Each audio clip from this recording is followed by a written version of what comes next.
回の動画ではザ・ワールドパート2で追加された紫色の惑星の種類を紹介します。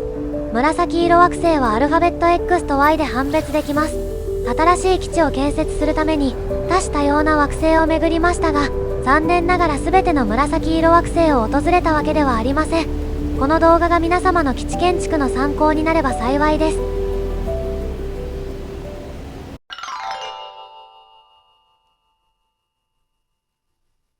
紫色惑星には巨大惑星が存在し、巨大ガス惑星と巨大惑星の2種類があります。巨大ガス惑星はガスが充満し、常に嵐が発生している特殊な環境の惑星です。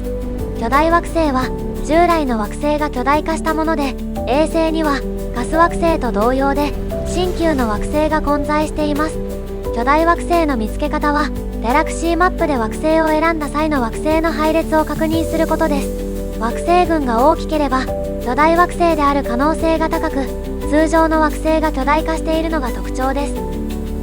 紫色惑星の中には巨大な楽園の土地も存在していました。ただしこの惑星はデータなしの惑星で機械生物しか生息していませんでした。紫色惑星にはデータなしの惑星が多い傾向にあるようです。一方でデータありの惑星の中からこのような特殊な惑星を探し出すのは大変な作業ですが、その分探索のやりがいもありそうですね。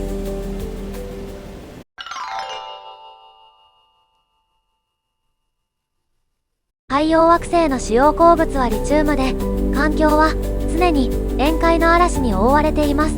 この惑星の特徴は8から9割以上が海で構成され、陸地は孤島レベルのものしか存在しません。水深は1000ユ以上あり、発光植物がある場所は明るいものの、何もない場所は真っ暗で視界が極めて悪いです。さらにモノリスやポータルは深海にあることが多く、自力で探すのは非常に困難です。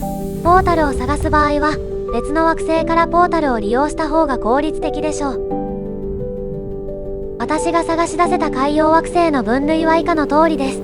惑星名、太陽の土地、海星の土地、海に囲まれた土地、終わりなき海、水中の土地、水の世界、水没した土地、塩の土地とありました。塩の土地は録画してありませんが必ずあります。私が探し出した海洋惑星はこれだけですが、もっとあるかもしれませんよね。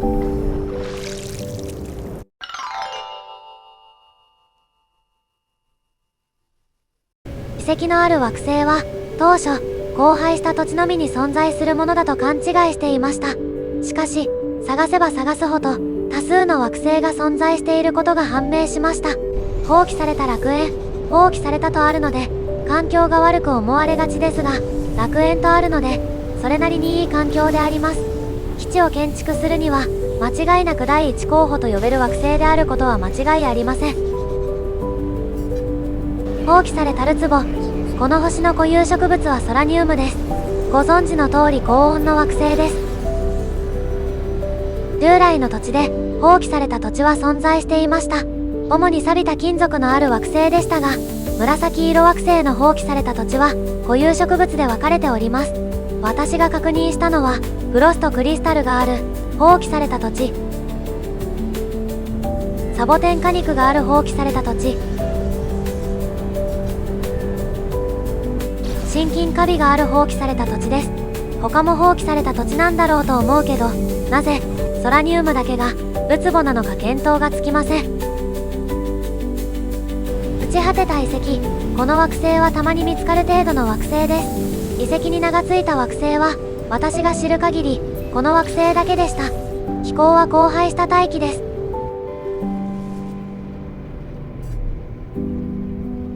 凍った異物、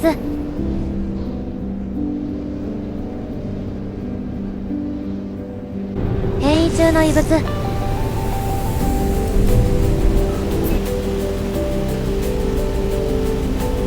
氷の異物、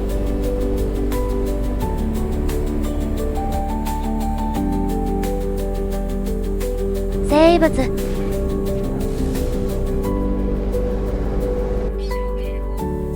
最後の名称は少し気になるところですが、遺跡ではなく遺物です。地上に降りて何か違いがあるかもしれませんが、ちょっとめんどくさすぎたので他の人に譲ります。他にも探せば異物系の惑星があるかもしれませんね。腐り落ちたです。かなり中途半端な名称ですが、もしかしたら朽ち果てた遺跡系統の分類の惑星かもしれませんね。腐り落ちるほどの最悪な惑星のようには見えませんでしたよ。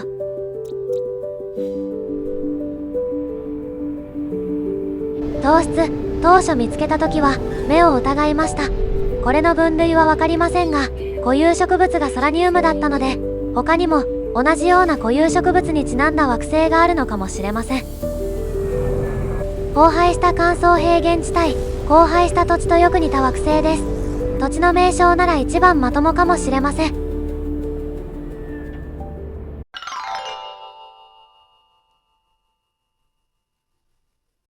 失われた赤い惑星。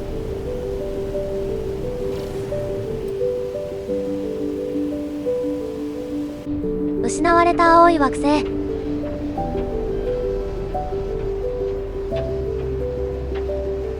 失われた緑の惑星。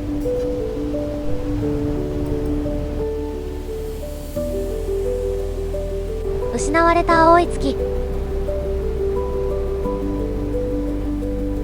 失われた名称がついた惑星は基本的に環境は悪い惑星でした。赤い、青い、緑と分かれているので、もしかしたら紫もあるかもしれませんね。呪われたエメラルの惑星。エメラルとありますがエメラルはありませんでした。他にインジウムやカドミウムもありそうな気がしますが、今のところ見つかっていません。本日紹介した惑星はまだほんの一部で、まだまだあるのかもしれません。それを探し出すのは私ではなくあなたかもしれません。もし巨大な楽園系の土地に遺跡と浮遊島があればご一報いただけたらと思います。ご視聴ありがとうございました。チャンネル登録、高評価よろしくお願いします。